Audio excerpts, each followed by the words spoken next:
মানব চরিত্র বড়ই বিচিত্র, অশান্ত অস্থির তার চিত্ত। মানুষ কিশোর বয়সে যুবক হতে চায়, বার্ধক্যে চায় যৌবন, করে হায় হায়। সুস্থ থাকলে তার মর্ম বোঝে না, অসুস্থ হলে জেগে ওঠে চেতনা। বিপদে পড়লে আল্লাহকে ছাড়ে না, সুদিন এলে এ পথ মারায় না।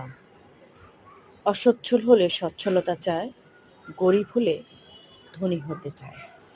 আবার ধনী হলে সুখী হতে চায়, সুখে থাকলে বিরহ কাঁদায়। ভালোবাসা পেলে মূল্য বোঝে না, পেয়ে হারালে জাগে পাওয়ার ভাসনা। আদর পেলে মাথায় উঠে, অবহেলায় কাঁদে যদি কিছু জোটে। সম্মান পেলে অধিকার ভাবে, ঘাটতি পড়লে আত্মসম্মান লাগে।